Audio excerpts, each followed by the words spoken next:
All right, it looks like we're going to go ahead and get started. Thank you all so much for joining us. Hello and welcome to the second of our 2020-2021 lecture series, In Conversation with Experts and Enthusiasts. I'm Reed DeVaz McGowan, the Executive Director of Eugene Public Library Foundation, and as many of you know, the foundation raises and manages funds and donations for Eugene Public Library, advocates for resources and support for the library, and connects our community of donors to opportunities to make an impact at the library. I'm incredibly excited to welcome you all here for our conversation with Ben Niedelman. And I hope you are all safe and healthy right now. I know that this is an interesting time for us all to be connecting by Zoom, and I appreciate you all being here. We developed this event series to keep our community connected to each other and the quest for knowledge and inspiration that Eugene Public Library brings. We hope you enjoy the event and select others that spark your interest. I would like to thank one of our board members, Lisa Rubenstein-Kalevi, for curating excellent speakers and helping to bring you all here today. At the end of the event, we'll share a list for further study, including books, websites, films, and podcasts developed in partnership with Eugene Public Library for materials in their collection and those that are readily available. You can request holds online, over the phone, or in person for the library to pick up at any branch, and many of the materials are available online as digital resources. And a couple of quick logistics. Questions for the question and answer portion will be selected from the chat. Please type your questions there. We won't be able to get to everyone, however, we will get to as many as time permits. We'll ask the person answering the question to unmute themselves to ask Ben a question. And I'm now going to introduce our distinguished speaker, Ben Niedelman. Ben is from Eugene, however, he is joining us from his adopted home of New York City. We have many people who are joining us from far away. We have some from throughout the United States, including New York and Colorado. And then we also have some of Ben's family joining us from Australia. Ben is a certified sommelier and a certified specialist of wine. He has been passionate about wine since he discovered it wasn't all box wine. That must have been his early start. He spent years consulting with top wine collectors on cellar building, and he truly believes that wine is about as close to magic as we can get. We're so honored to welcome Ben Niedelman with us here today, and I'm now going to pass the mic over to Ben. And for those of you who can share or change your view easily on the top right corner, it's easiest if you go to speaker view, and Ben will share his screen with us, and then we'll also have him up here on video. Great, thanks Reed. Hi everyone, thank you so much for joining me today. I hope you're all healthy and being safe and getting plenty of wine. Let me just start by sharing my screen.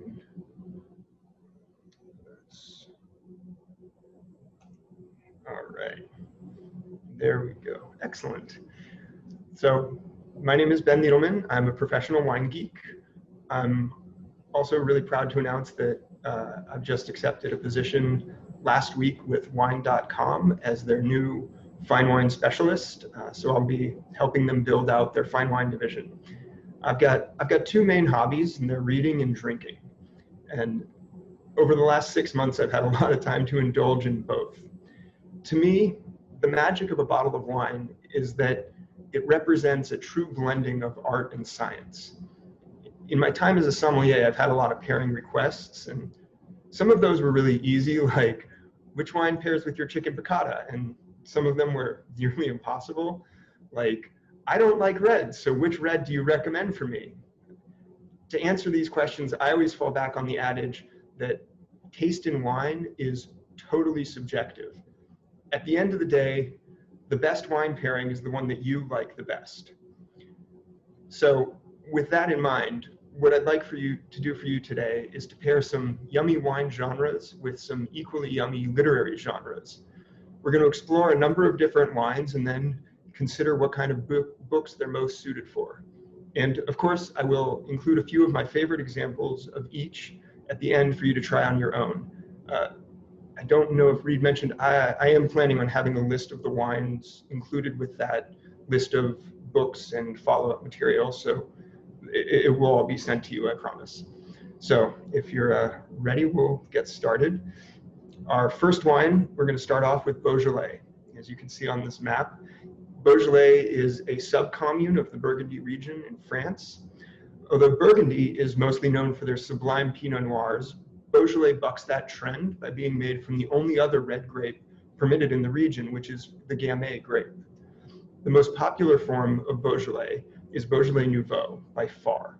It means quite literally just new Beaujolais. It's the first wine of that vintage to come out every year, which happens on the third Thursday of November, and that's considered the harbinger of the vintage for all of Burgundy.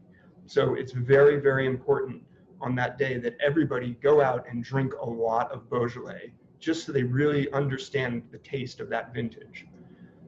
Beaujolais is made through a very special process called carbonic maceration, which is when whole clusters of grapes are sealed in a tank together and allowed to ferment naturally.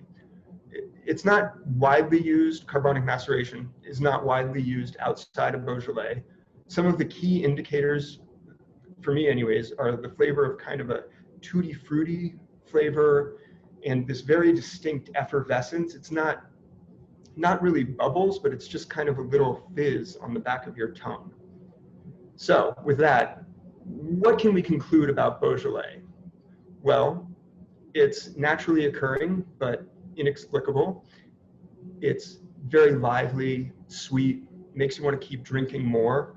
But most importantly, Beaujolais is just fresh. It's the alcoholic embodiment of falling in love again every year. And that makes the most appropriate genre to pair with it, romance. Now, my first wine recommendation for Beaujolais is the Beaujolais Nouveau by Georges Duboeuf.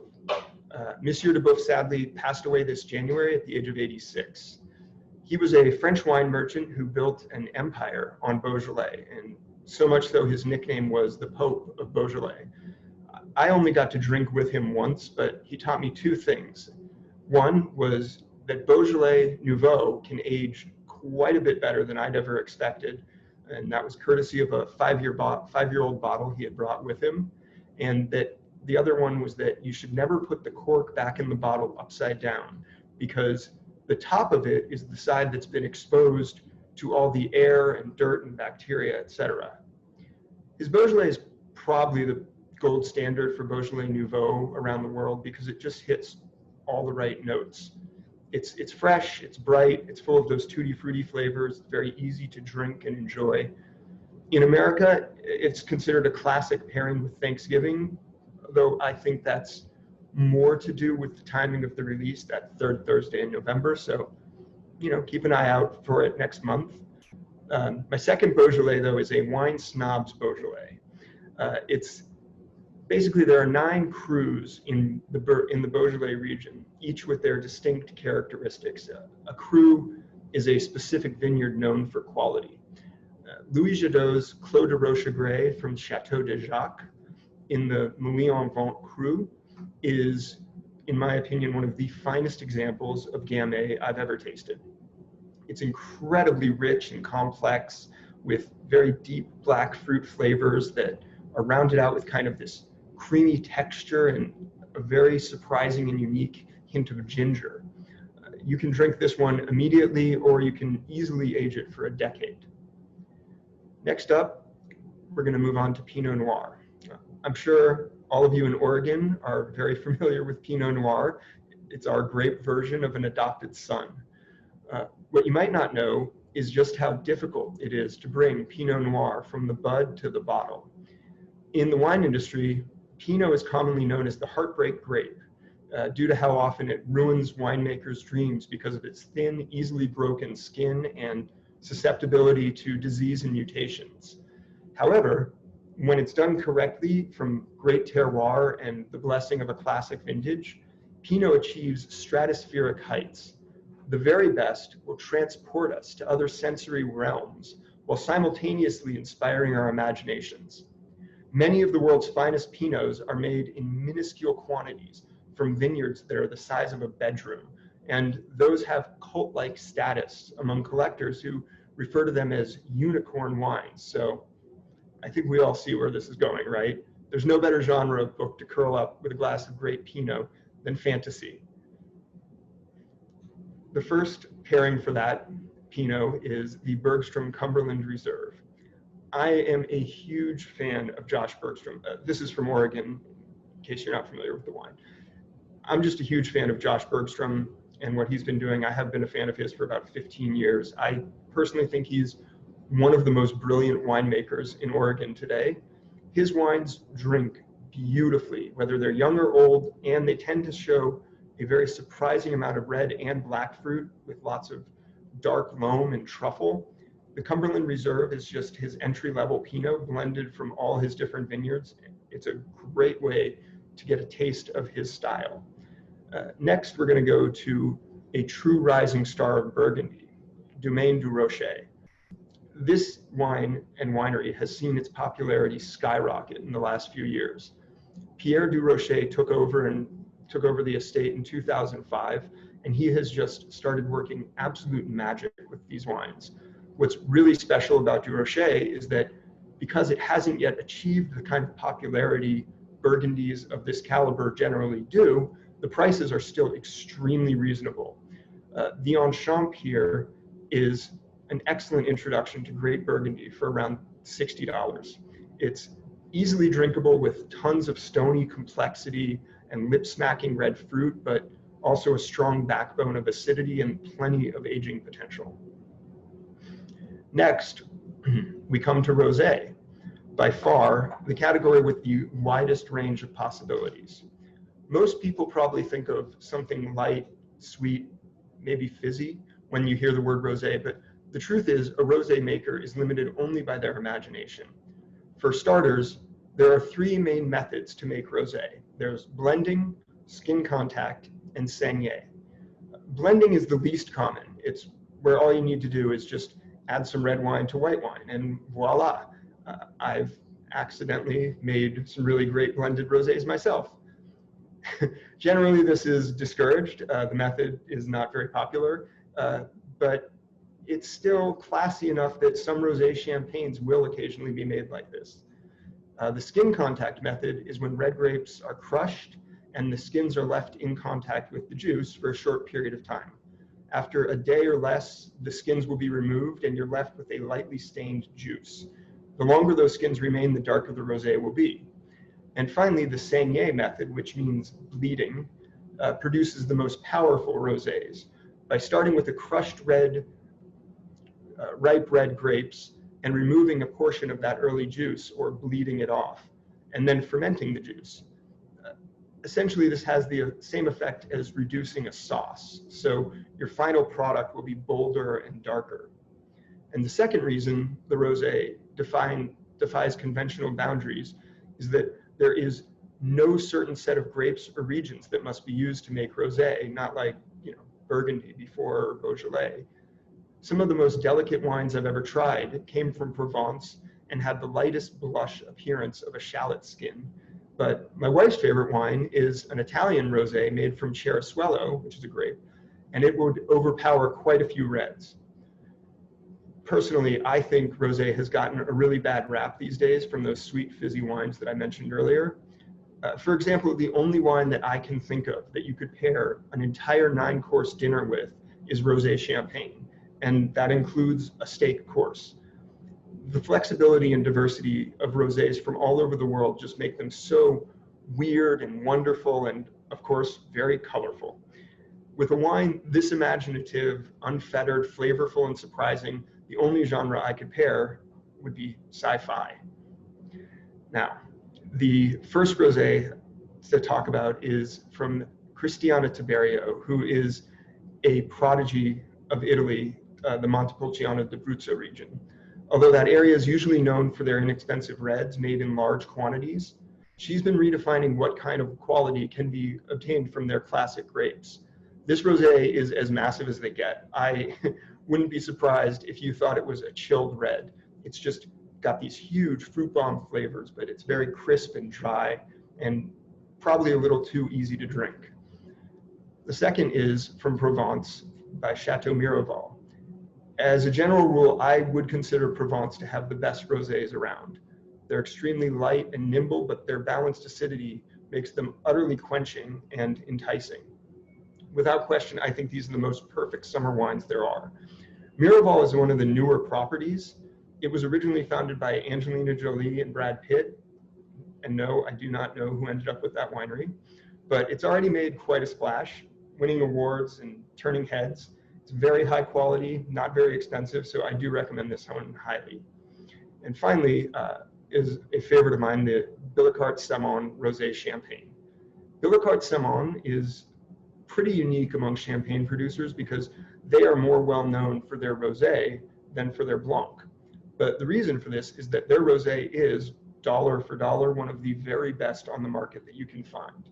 It's absolutely bursting with red fruits along with hints of orange, dried flowers. It's bold, it's generous, but it still has this gorgeous acidity and very elegant tiny bubbles. It is always a great pick for rosé or just champagne. We're going to move on to Cabernet Sauvignon. Cab Sav is unique among all these selections as it's the only solo noble grape on this list. A noble grape is known as one that retains its defining characteristics no matter where in the world it's grown. If you've ever tried a Sauvignon Blanc from New Zealand and then one from France, then you know how different those unique terroirs can be. Cab is the most widely planted grape in the world, and its history is the history of modern winemaking. Bordeaux and Napa, two of the most important wine regions, both owe their reputations to Cab. Now, I know I said I was going to stick to genres, but here's where I'd highly recommend reading The Billionaire's Vinegar. It will give you an idea of just how long-lived and valuable old Cabernet wines can be. It's the true story about a bottle of wine that was sold under the premise of having belonged to Thomas Jefferson, who was a very noted Bordeaux lover, and what happened when that bottle was opened and examined. It's a fascinating story. For centuries, French winemakers have considered their wines to be the final word in winemaking. And back in the 60s and 70s, as American wines began to gain in popularity, it was proposed that a blind tasting would be held to truly determine once and for all whose wines were best. If you've seen the extremely dramatized movie Bottle Shock, it's about what's become known as the Judgment of Paris. And if you've seen it, you'll know that after the wines were scored, the winners were all revealed to be from California. The winning red was a 1973 Stag's Leap Cabernet Sauvignon from Napa, which beat out all the best French Bordeaux and cemented the US as a major player in the wine world. Now, naturally, biographies are going to be the perfect genre to read while you enjoy a glass of Cab, as you're drinking a part of history that's completely knowable while still being rich with stories and capable of aging beautiful for centuries. My first pick for those is the Stag's Leap Cabernet Sauvignon Artemis. I had to choose this one. It's just a classic. Sure, it's not 100% Cabernet. It's usually, depending on the vintage, usually around 90% Cab, and the remainder is made up of Merlot, Petit Verdot, and Malbec. But it is it's about as ideal a representation of California Cab as exists. I mean, this is the iconic winery that won the Judgment of Paris, after all. So the Artemis is dense and full-bodied with like lots of tobacco and black fruit notes, just exquisite stuff. Artemis, it is mostly Cab. It's made up, the remainder is Merlot, Petit Verdot, and Malbec. It's the winery I talked about earlier that won the Judgment of Paris. It's dense, it's full-bodied, it's full of tobacco and black fruit notes, just really, really great juice. Did that come through well? I hope. Well, I'll keep going. So moving on to Giscors.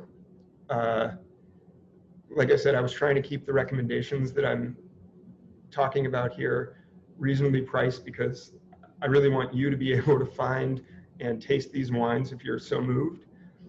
The problem with that is that Bordeaux prices have skyrocketed in the last 15 years, and that's made finding a classic wine there at good value harder and harder. And Giscourt is one of the few remaining chateaux that I still trust and sells for under 70.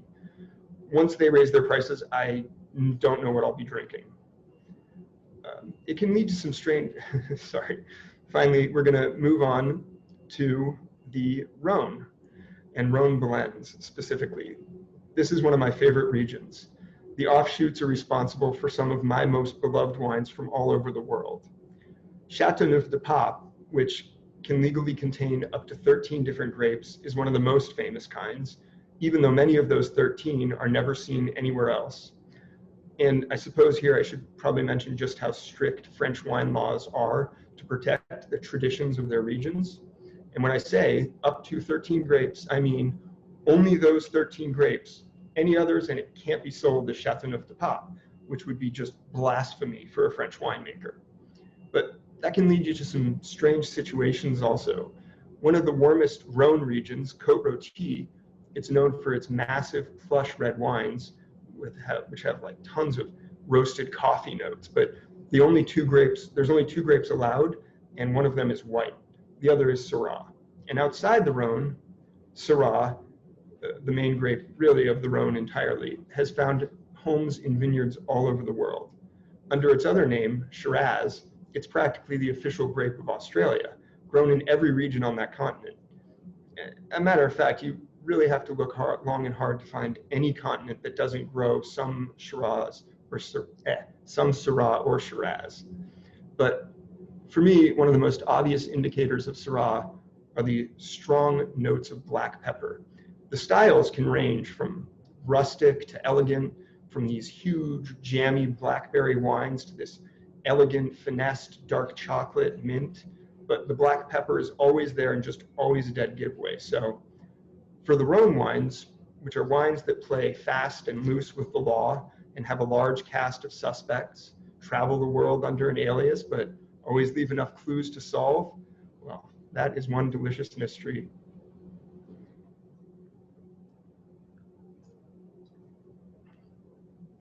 My first recommendation is the most iconic Châteauneuf-du-Pape, Chateau Beaucastel. They've won countless awards and produced some of the greatest wines ever made. If you've ever seen Wine Spectator's annual top 100 wines of the year, it's always very safe money that Beaucastel will find a place on there. The Perrin family takes great pride in their generations of tradition. They farm all their vineyards biodynamically, which is a method that's more stringent than organic.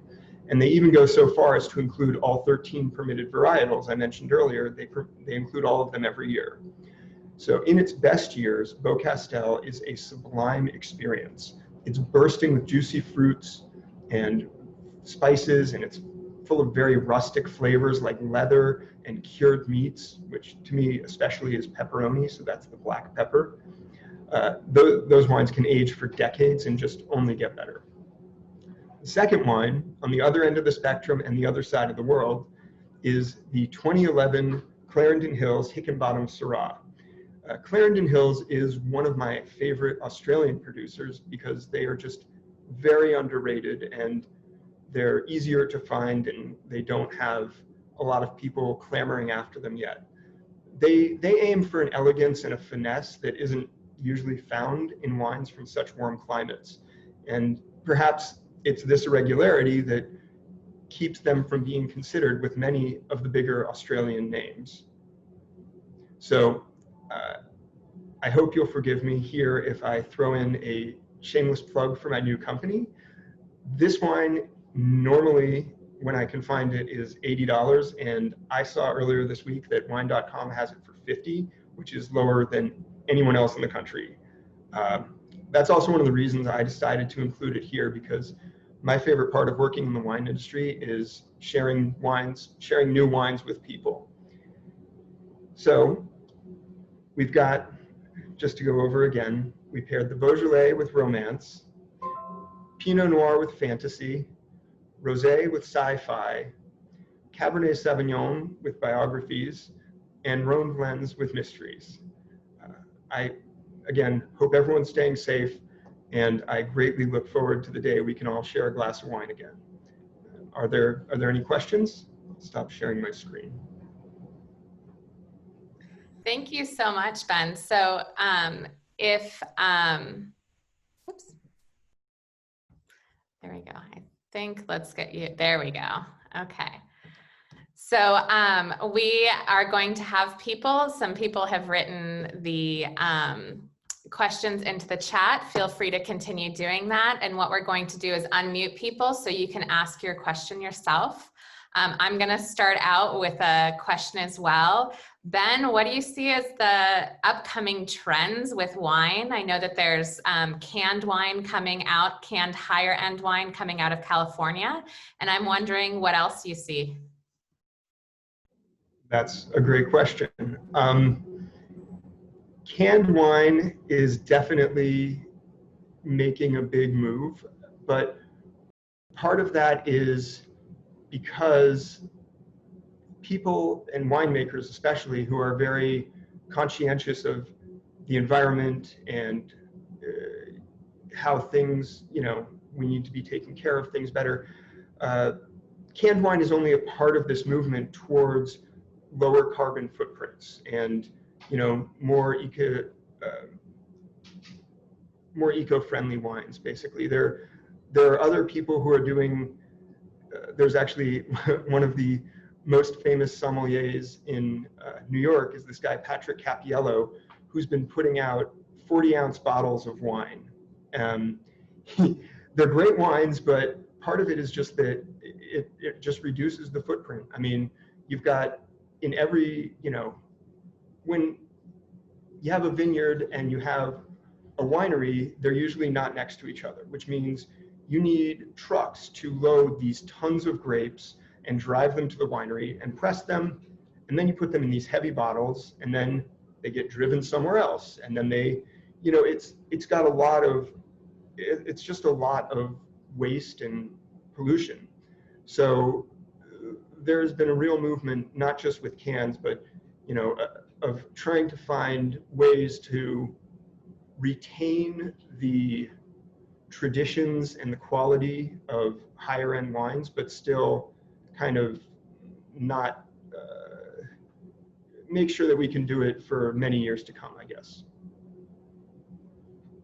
Wonderful, thank you. Sarah Coates, I'm particularly excited about your question. So if you can unmute yourself, we'll have you ask it.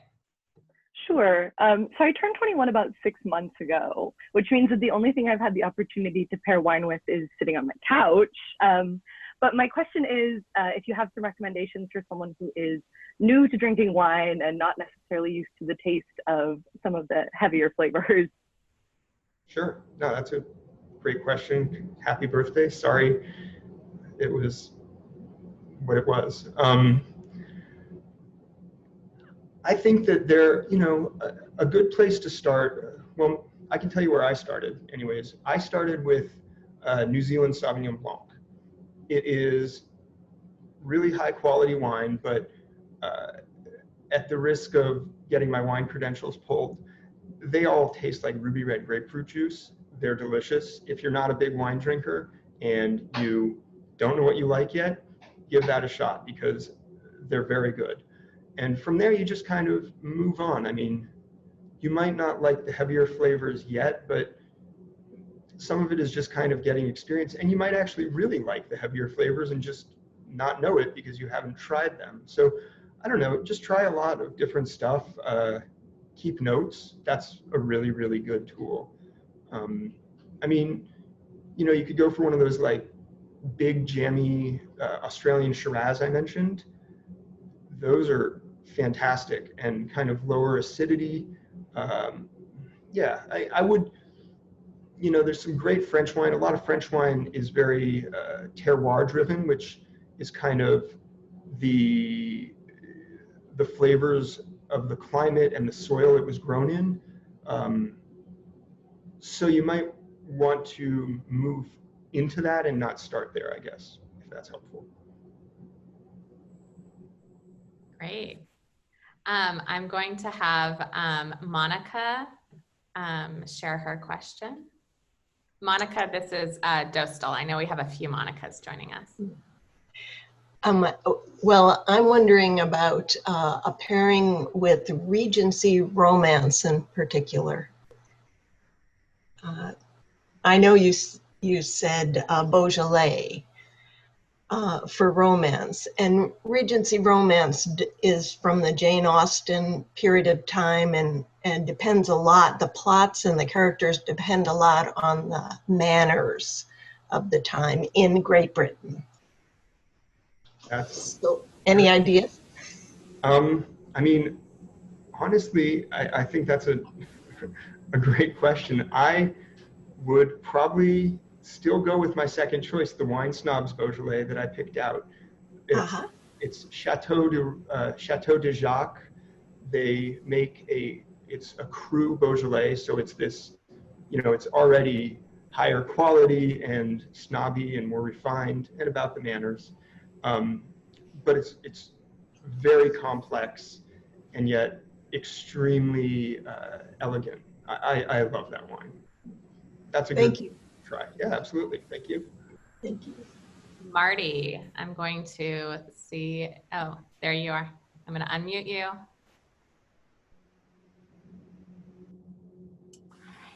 So, Ben, for those of us who are looking forward to election night and would like to buy some champagne, but we want to hedge our bets, do you have a recommendation for a champagne that's not too expensive?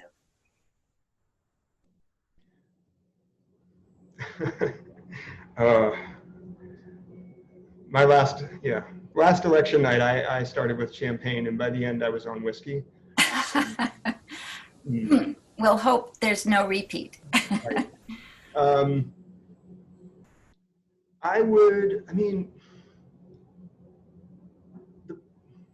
The problem is that most champagne, and if we're talking champagne from Champagne, it's going to generally not be less than $40, and usually 50 and up is where you're going to start. So at that range, there's quite a few of really good options. Even some of the big name houses, I probably wouldn't. The one that I would not ever recommend is Veuve Clicquot. It is the American palate's champagne. It is highly sugarized. It's just way too sweet. If anyone likes it, I apologize, but it is just too sugary. They dump so much sugar in that stuff. But you can go with really just about anything else, and you should be good. Moet is absolutely delicious, just the regular. What else? There's so many, and I'm trying to think of something that you might be able to find easily as well. If you want, give me a little bit of time to see what's available in Oregon. So, are you in Oregon? Yes, yes. Give me right in Eugene. Okay. But you don't have to do research on this. Is there a Prosecco or a Spanish champagne method bubbly you like? Cava. Cava is the Spanish bubbly, and there's one that is one of my go-tos. It's maybe $10 a bottle, and it is delicious. Wow. It's called I pronounce it Jaime Serra. It's Jaume. And the next word is Serra, Serra, and the name is Cristalino, Cristalino. If you can find that, it is killer bubbly, and just ridiculously cheap for what you get. Thank you. Definitely. Wonderful. We will get that name and put it in the follow-up email as well. Let's see, Lisa. Yeah, hey Ben, I've really enjoyed this, and I put a question in the chat, but I actually have a different one that I'd like to ask you. Is there a wine that you would recommend going well with a crossword puzzle? I like to do those now. And then the question that I also asked in the chat, if others saw it and are interested, is what's your thought in general on natural wines?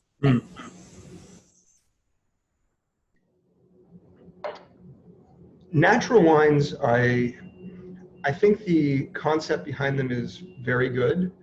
I think the promotion of a wine because it's natural is not necessary, just because there are so many amazing wines out there, and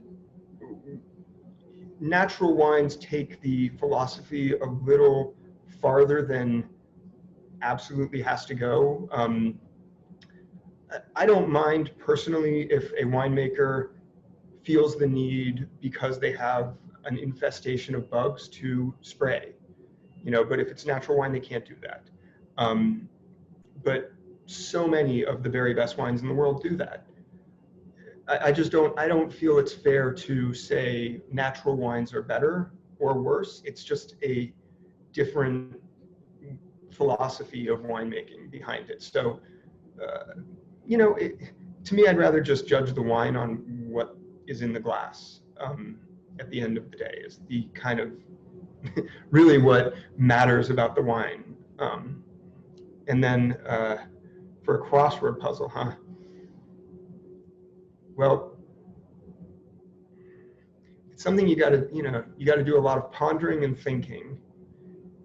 So you want something that kind of sparks connections. Maybe a sherry, a Madeira sherry. It's kind of this, Madeira's this very old style, and it's intentionally cooked. Like it's left in these lofts of barns to oxidize and cook, and it ends up with this really nutty, kind of lean and acidic. It can be a dessert wine. It can also be dry, but still. But you can definitely sip on those, and there's a lot to ponder there too. So give that a shot, I guess. Ellen.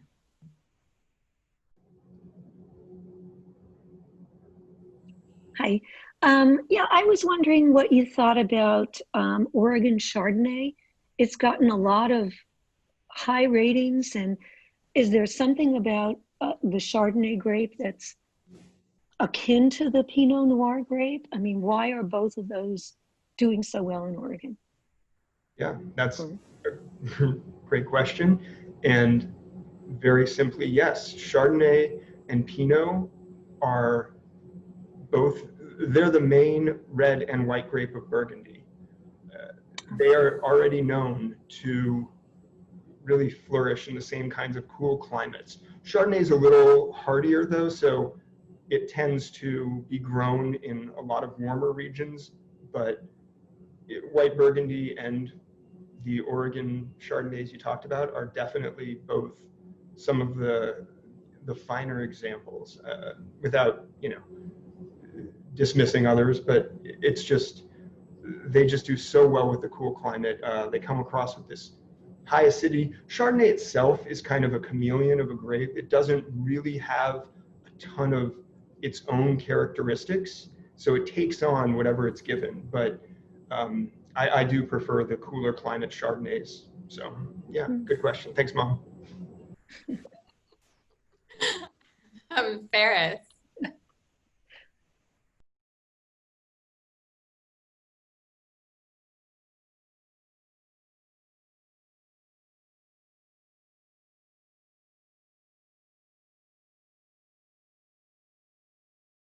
Yes, thank you, Ben, for coming and sharing. This is a lot of fun. Could you tell me what would be a reasonably priced wine if I'm having a book group, hosting a book group at my house? Not a meal, but I'd like to serve some wine that has a little substance. So it's not just a white wine. I'd like it to be a white wine. Some substance, so it's not just something that people don't even think about. They go like, oh, this is interesting. Okay, that's a good question.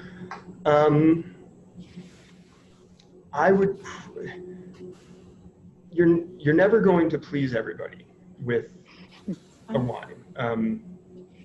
So at that point, my instinct is to go for something that you personally like and know, because then when someone asks what it is, you at least can talk about it and say, I love this wine. Wine is just so subjective. You know,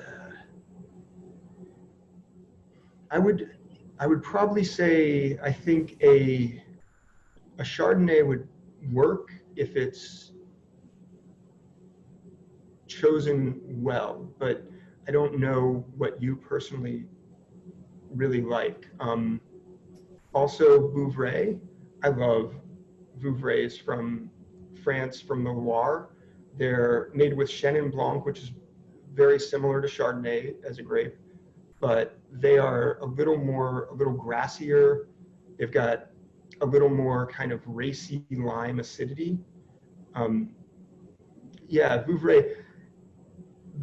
The one issue with just saying Vouvray as a category is that some of them are sweet and some of them are dry, and without Dry, looking more dry. yeah, without knowing what you have access to, it's hard to give you like a label or a name, but Vouvray is a good category to go for. Or maybe in Spanish, White Rioja. That's definitely, they're a little more kind of convoluted. They're usually made with Rueda as the grape. They're definitely inexpensive and they don't come sweet. So maybe go with that. Give that a shot. White Rioja would be a good one. Do you know a couple good White Riojas or one or anything? One that comes to mind is a producer. On the label, it looks like CVNE, but sometimes people pronounce it Cune. So either, you know, try with both of those spellings, and I think you would probably find it. It's fairly popular. Great, thank you. We have time for just a couple more questions. Raphael has a question. Hi, Ben. First, it's great to see you. Hey, man. Hear you talking about your passions. So to keep on the literary side of it, I love all of the adjectives that are used when describing wine. I was wondering what you think is the most overused or becoming meaningless, and what is one, you just used convoluted. What's your favorite, maybe underused descriptor for wine? Oof, that's a question. Underused. I mean, overused is like silky. Silky is pretty overused, I've found. But underused?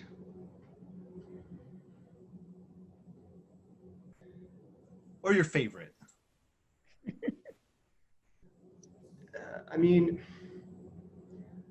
I want accuracy more than flourish. But when it's talking about wine, everyone has their own connotations for the words. So, you know, you kind of have to develop your own vocabulary and stay consistent with that, what it means to you. And eventually, if you tell enough people loudly enough what you think of wine, they start knowing what you mean too. So I don't know. I'd say my least favorite is probably like fruit bomb. I do not like that description. But you know, it's yeah, that's the best I can do. But great to see you. Okay, we have time for one last question, which is listed under TWS's iPhone. So let's see.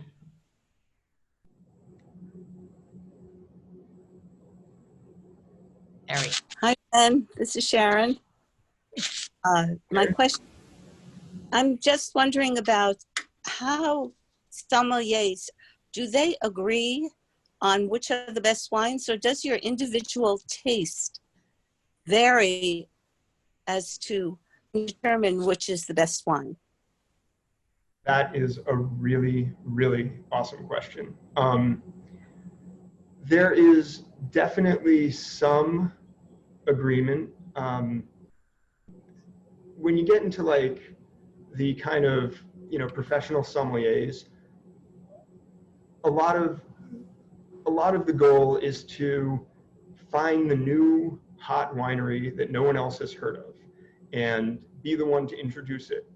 So there's definitely some kinds of competition when it comes to that, of just, you know, whether or not you've heard of the latest thing. But generally, with the like very top wines, absolutely, almost always agreement, because usually with wine, when you pay more, you get more. Not always, and I definitely don't want you to think that's the takeaway, because I don't agree with that. Like I said, I have a $10 bottle of sparkling that I drink very regularly and love. But I think I definitely think with the very best wines, they are the best wines, and they're, you know, usually the priciest also, but that's just the nature of, you know, the fact that people can't make huge quantities of everything, and so everyone wants to drink this wine, and then maybe there are wines that only, you know, people make 75 bottles, and so it's like, good luck. Yeah. Okay, we're gonna ask one more question. Art?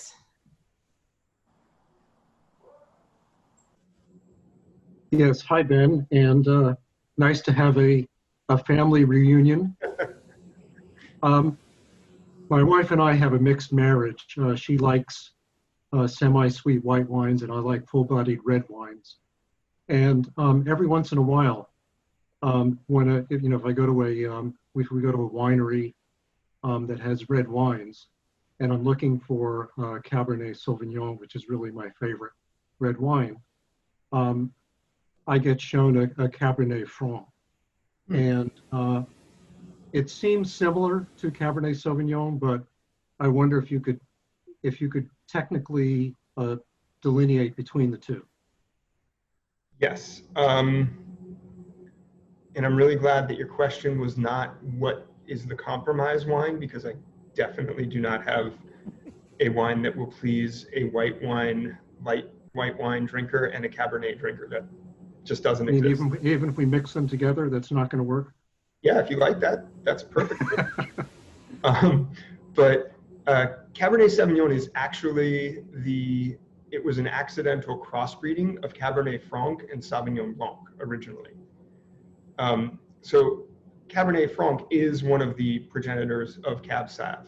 But Cabernet Franc is, to me, less, it's kind of usually a rougher style. It doesn't quite get as silky. It's got more of a green bell pepper flavor in my mind than Cabernet Sauvignon. But there are some amazing Cab Francs out there. But if somebody gives you a Cab Franc when you ask for a Cab Sav, then they're just not doing that job right. I'm sorry. Thank you all so much. Ben, thank you so much. That was amazing. My pleasure, thank you. So what we have is, we have just a couple of additional points, but what I'm gonna share with you all, and we'll send we'll send a follow-up email with the recommendations that Ben listed out, as well as some of the information from the library. And what I wanted to share with you, this is the very first look. I'll share this first. So resources for further study, the library has come up with a list of book and wine and movie podcast recommendations going off as well with what Ben recommended. And so I'm just going to share this, the list with you, and we'll put the link in the chat as well. So you can see that the library, using their amazing skills, put together some suggested books. I'm going to scroll through it, so you can definitely get to see it through the chat on your own. You can put these on hold to pick up. There are also some films that they put together, and podcasts. And Ben recommended one of these podcasts as well. And then also websites and articles. So we'll have that in the chat right there. So feel free to 1, 2, 3, go and reserve your books.